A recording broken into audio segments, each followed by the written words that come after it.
Hey, it's Eli Johnson with POCculture.com. Thank you so much for having me. Hey, man, thank you. All right, This is an great to be honor. here. Great Pleasure. to be here. And I'm very interested in learning about the genesis of the project. One of the things to do in South Korea. How did that idea start? How did that come together? Give us the backstory on that. Well, as a media company, Pendulum Studios LA, we do everything from pre to post. We focus on film distribution, production, technology, and streaming as well. And so producers and companies and entities to tell stories, and to be able to get the right type of media out to the right outlets as well as ours. So we were blessed to be able to be in the works of a tourism video bid where they were like, hey, this time they want to take it from PBS and YouTube to actual streaming network in America. Previously they've done more PBS and YouTube. This is the Korean Tourism Organization. So we were blessed to be in the opportunity to be in a bid for that, and our company got picked up. And so, yeah, that's how it all started going. I love that. And that's you touched on something I actually wanted to ask as well. You worked closely with the Tourism Ministry of South Korea and essentially getting the license for this show and working with them. How did that relationship start? Was that something you guys were already in the market for, like trying to explore making international content, or how did the relationship with the with South Korea start? Well, me and my father, we've, used to drive up. He's from a small town called Hobbs, New Mexico. And I'm one of many kids, one of 10, one of 9 or 10 almost, right? And so we used to drive up from Hobbs, New Mexico to Arizona, LA, San Francisco, Sacramento. And so I love traveling. And he'll play different kind of forms of music, jazz, rock. So I was already a versed person in regards to travel. And one of my movies went to the Cannes Film Festival some years ago called A Day of Trouble, starring Hawthorne James and Kathleen Bradley, Omar Gooding. And I flew to France and I was so well received. Of course, my last name being Granville, that surely helped as well. So that was fun. And I always had, knew I wanted to travel around the world.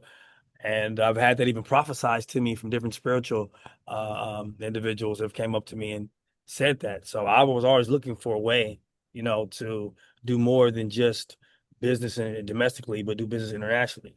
And the opportunity came to a tourism organization, the Korean Tourism Organization, for the South Korean government, to produce that video and create something that was out of the norm, not just a regular travel video.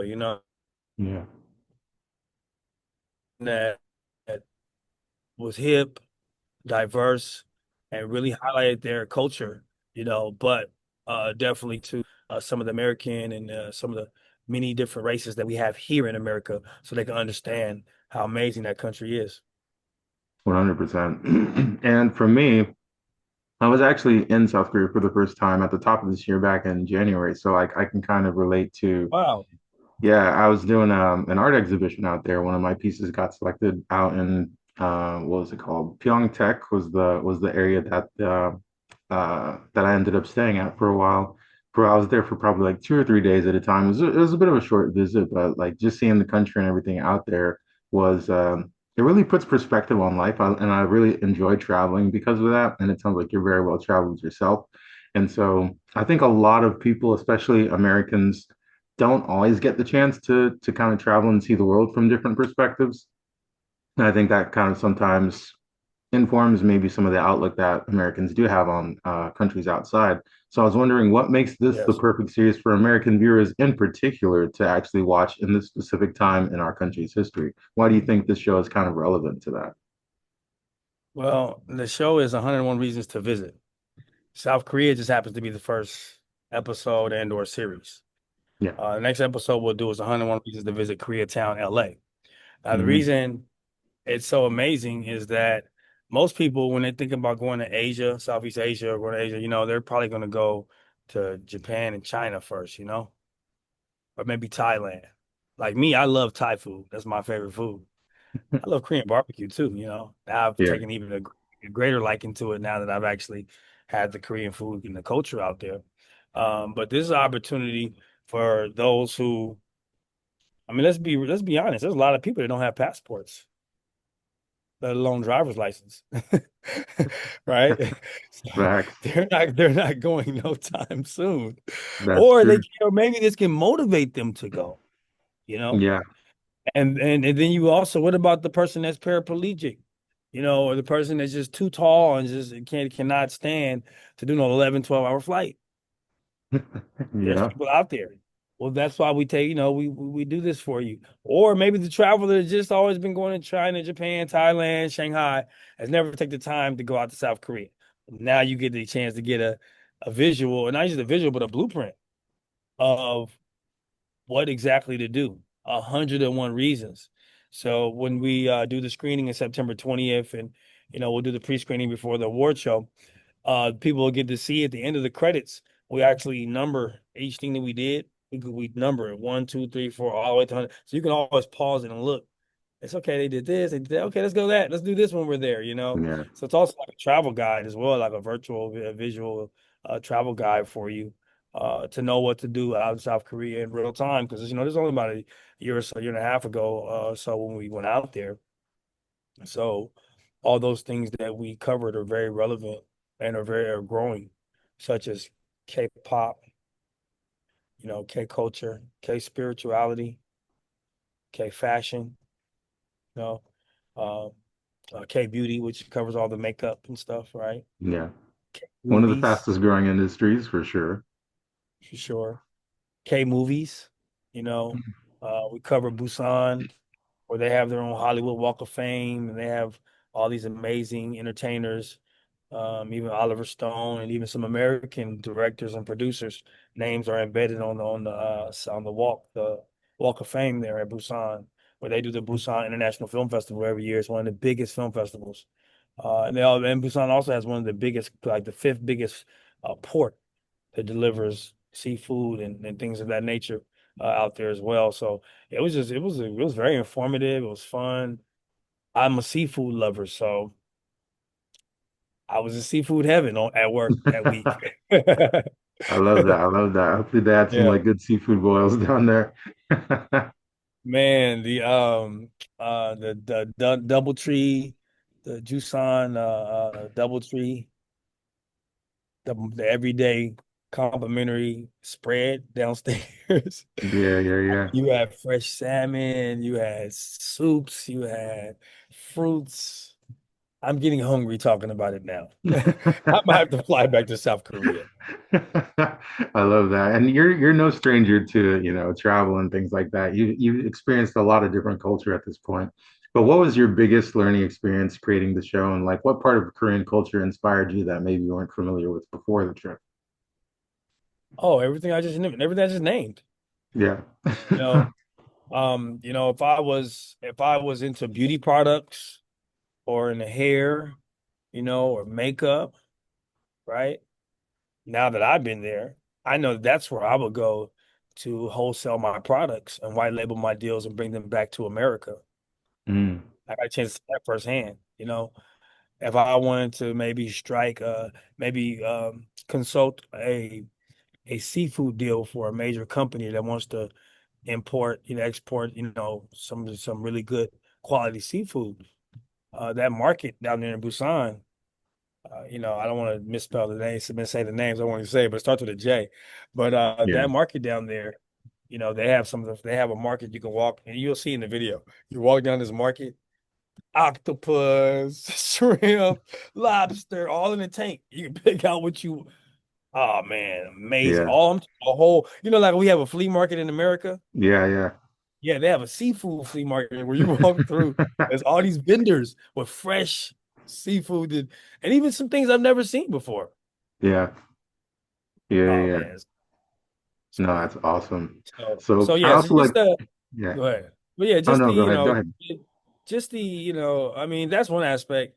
But as an actor, as me as an actor, director, producer, I can also see, you know, where the American culture has a lot of synergy, and we're already working together, and it's already, we're very influential on, I believe, K-pop and Mm, some of the other real prominent industries that they're, kicking butt in.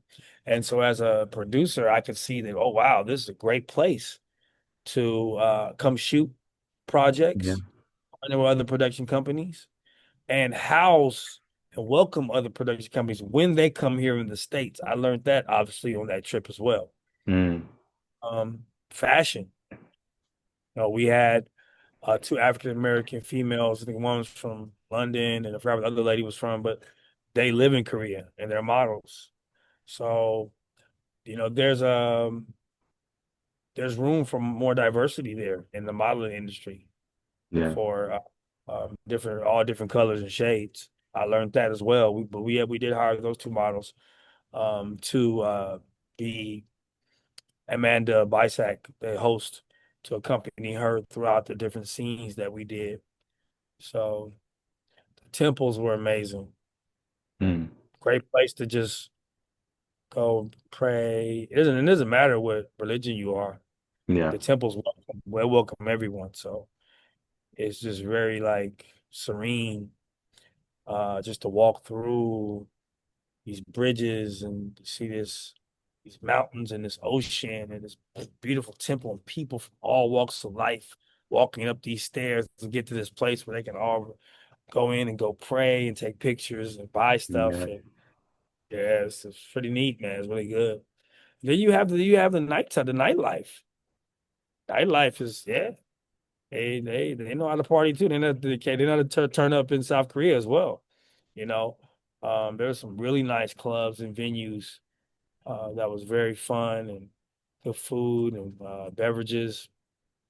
It's a lot to learn and have fun with South Korea. So, we know that this video is helping break the barriers for anyone that might have had any stereotypes of what they thought, preconceived thoughts of what they might have thought South Korea was about, or they don't like or welcome Americans or people of a certain creed.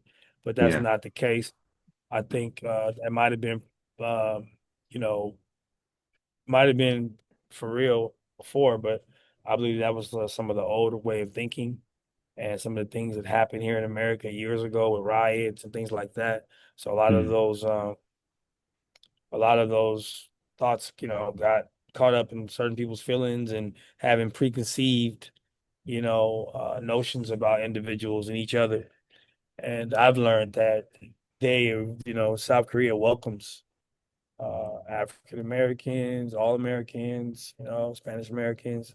They welcome us, and yeah, so it's just pretty neat. Absolutely. And it sounds like that was a really informative, but also extremely, extremely enjoyable experience. And I kind of love to get both sides of the picture in that case. So I was wondering, what was the most difficult aspect of making the show from the filmmaker's perspective, and how did you sort of overcome those challenges, if anything comes to mind? Like, what's one instance that you really Well, struggled? anything worth having doesn't come easy. So any great movie we see, I'm sure people had to go through Lord knows what to get that Mm. production done, I mean, that's just how production works.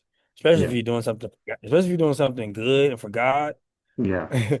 you're a believer, you're gonna get the tax comes with the whole process. It sucks, but it's the reality. Yeah. People try to stop you. You're gonna get hit from every angle. The way anything that could happen will happen. The worst thing Yeah. that could happen, all of that. Yeah, all that stuff happens. I mean, of course, there are some horror stories over there. In Yeah. regards to like trying to maintain two productions, one American production and a South Korean production. Because I couldn't take everyone over with me. I Mm. couldn't take my whole team there Yeah. because we're working with the government, so it's only so many people that can get approved for us to go over there and to be with me. Mm. And then we also had to like just couldn't be everywhere and do anything we wanted to do. It was like, it's a government job. Had to be to go back to our hotels at a certain time and all of that. Yeah.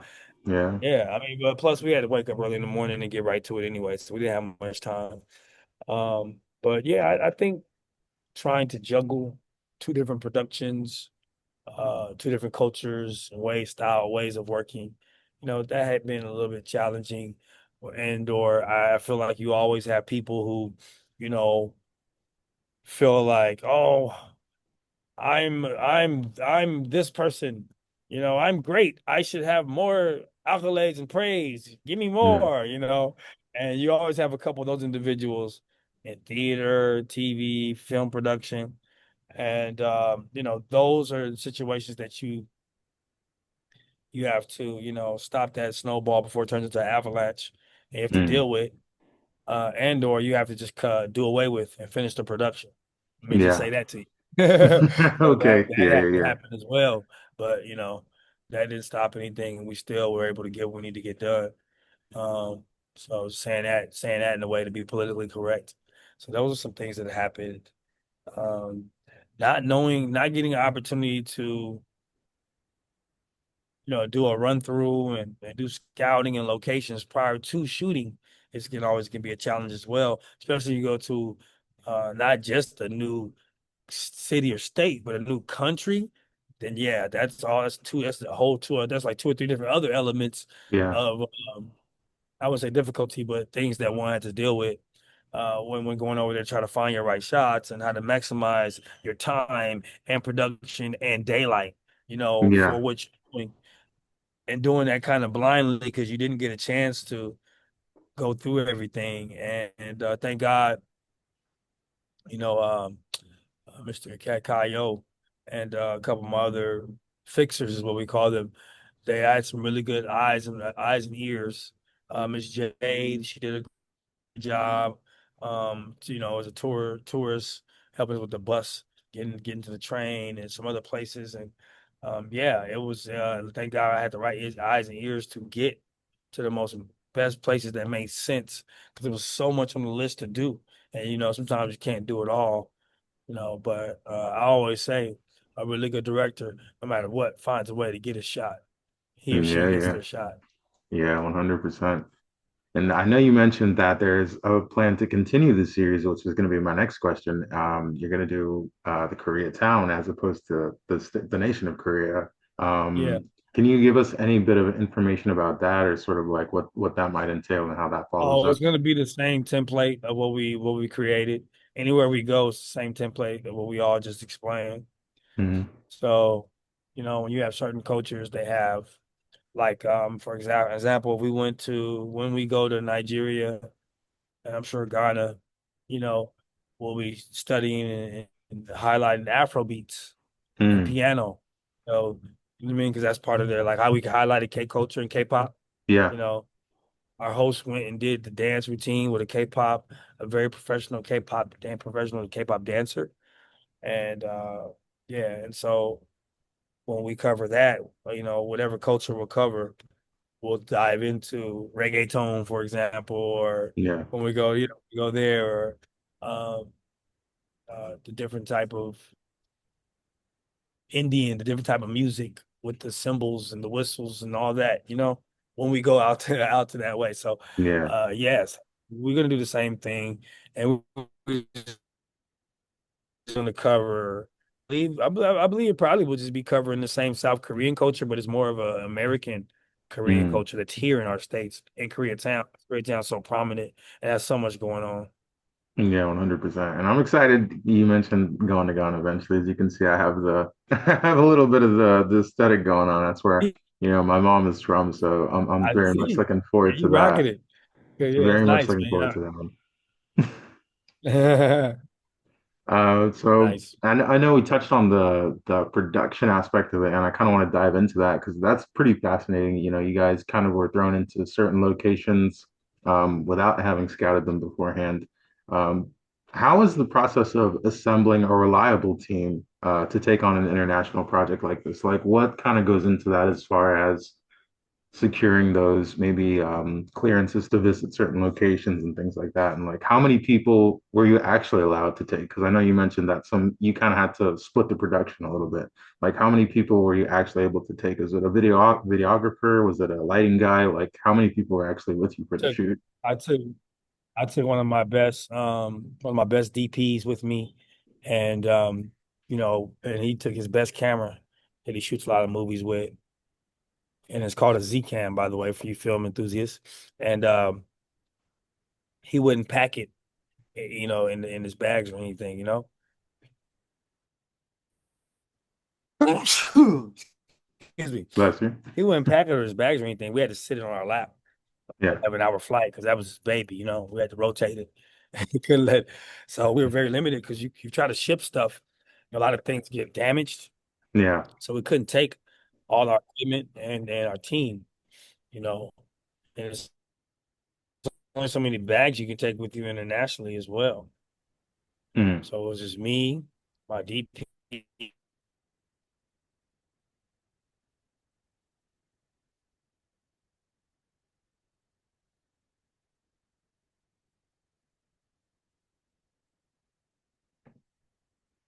Yeah, yeah, two from LA, two from New York. Yeah, that sounds good. Yep. And then we had another crew out there that we had to hire. Of course, we had a fixer. We had tour guide, Miss Jade, and um, then we had I hired like two or three more PAs, and I rotated with. Mm.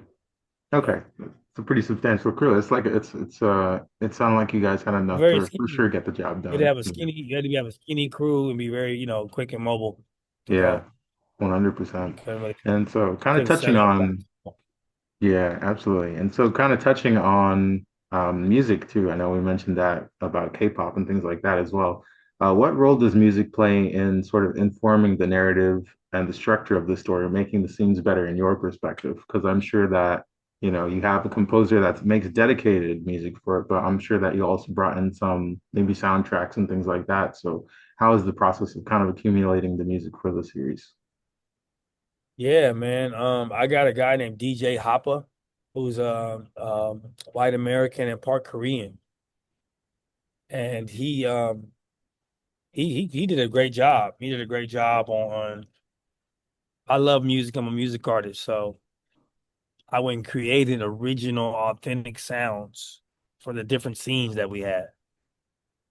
In Mm, particular, for like when we went to the temple, I created a temple type scene, music wise, where you hear the cymbals and the whistles and things you would hear when you're at the temple. I added that in there and try to keep the rhythm going to where one doesn't get bored, they keep the scene moving in a good rhythm and then add the music to that rhythm that picture that you're painting. So it mm, keeps people engaged, involved, and understands what that scene is trying to reflect or trying to say.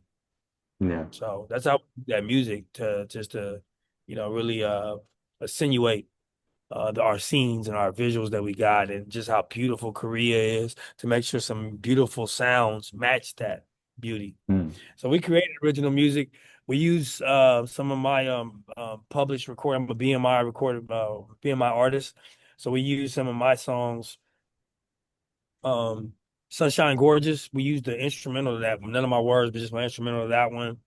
I think we used She's Holding It Down for Me. I have a producer named Deke Whetstone, aka D Crypto, out of Atlanta, Georgia. So he helped us. He was like the sound supervisor, and he helped us implement those in there.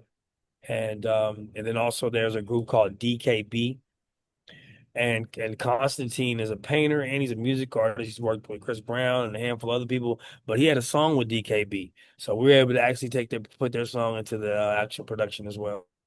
nice. That's And amazing. DKB, if you're listening, we're trying to book you for the 20th. I've been reaching out. I've called South Korea, called my friends here in Koreatown. Hello. I'm sure everything will fall into the right hands for sure. And speaking of which, I wanted to touch on that as well. You have the award show coming up in conjunction with the release of the show. So could you kind of tell us what that is about, the Cultural Alliance Awards? Could you kind of touch on that a little bit? Yeah, so I got opportunity to become possible general manager at a location called Founders Community Center, which is located on 6th and Berenda, which is in Korea, Berendo, which is located in Koreatown. So, they want me to start managing projects there, how to coordinate with the film producers, enthusiasts, conference, whatever kind of event you want to do, we can pretty much house it there, Founders. So I need to do an event kind of show them, a taste of Pendulum Steals LA, and we bring in, the type of level of people that we're involved with. And so that's why we decided to screen my project, 101 Reasons to Visit South Korea. So it all was inspired by my father used to tell me, my middle name is Tate. He'd say, Tate, you need to find your cash cow, son. Find your Mm, cash cow. Doesn't matter if it's acting, movies, TV, martial arts, football.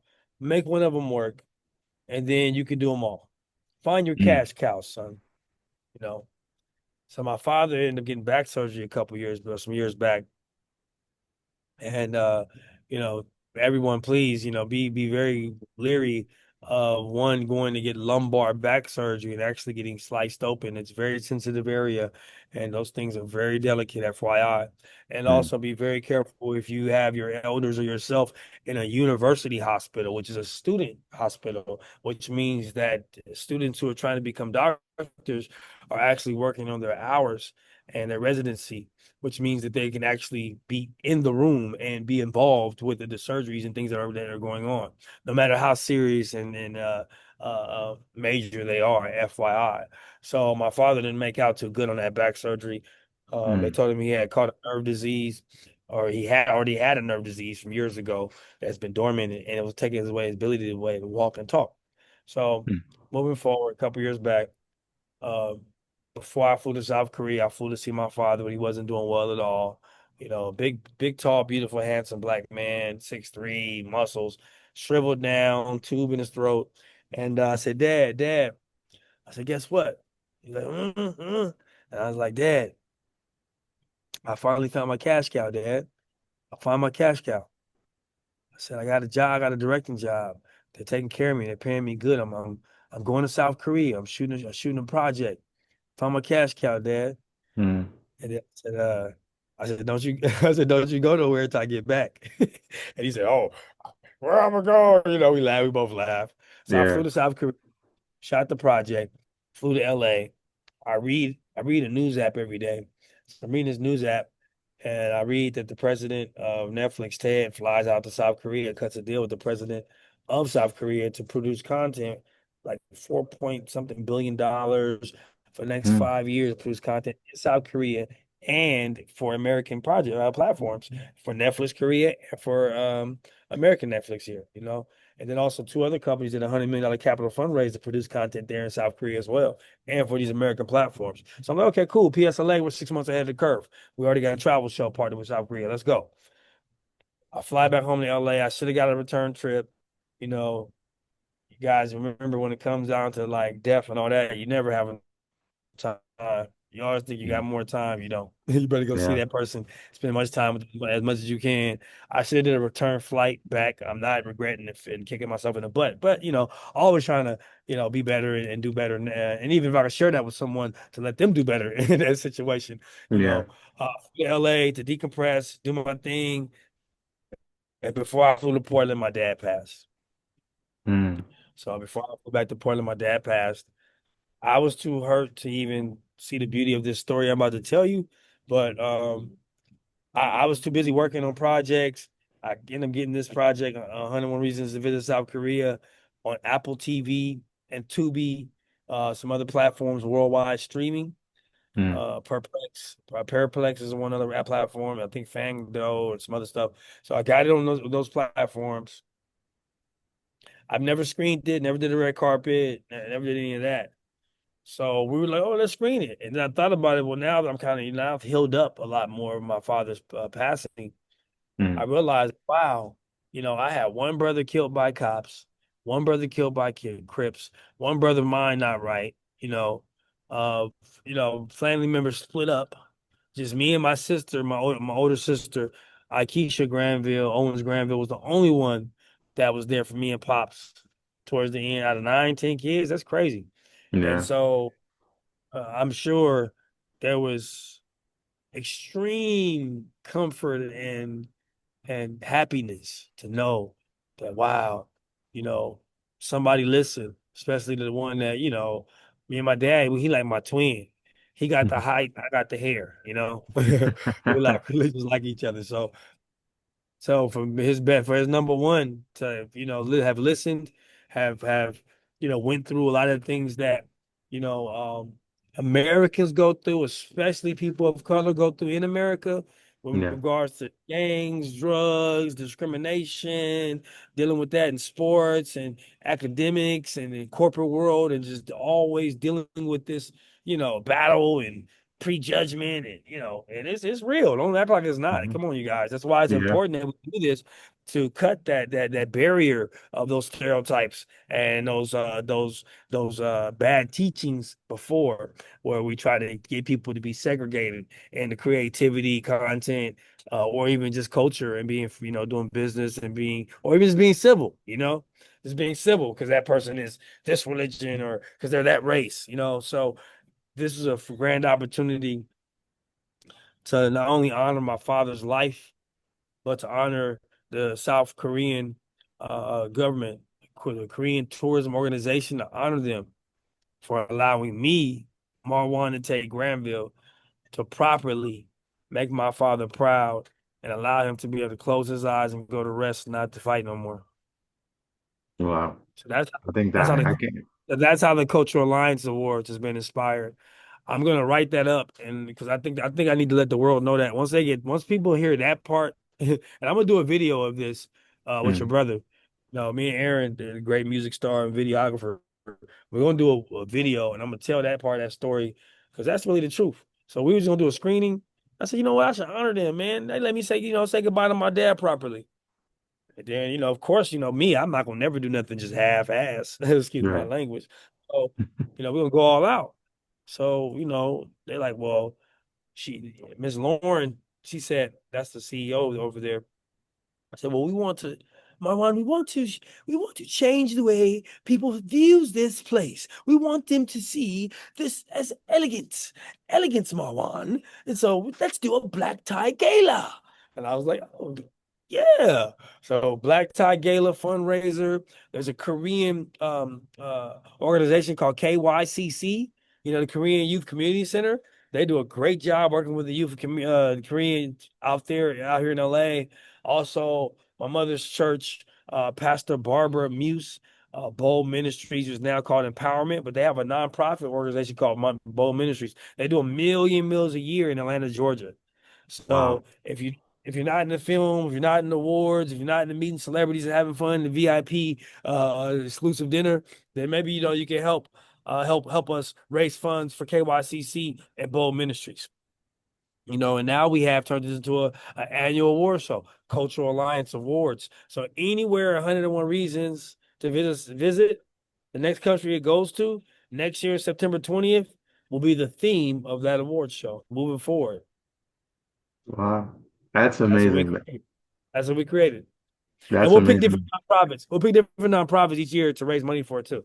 You know. Yeah, yeah. From top to bottom, that's frankly just like super inspirational and like first of all, condolences on your father's passing, but it sounds like that really he was influential in your life and then that was able to sort of like branch off and help you to kind of like have a compass for what you wanted to do and for what you wanted to achieve. And like this is an extension of that. So definitely, Yeah, I yeah. want to congratulate you on just the series and everything coming out. Looking forward to also doing the coverage on the red carpet here when the awards actually launches in a few weeks. It's coming right around the corner at this point.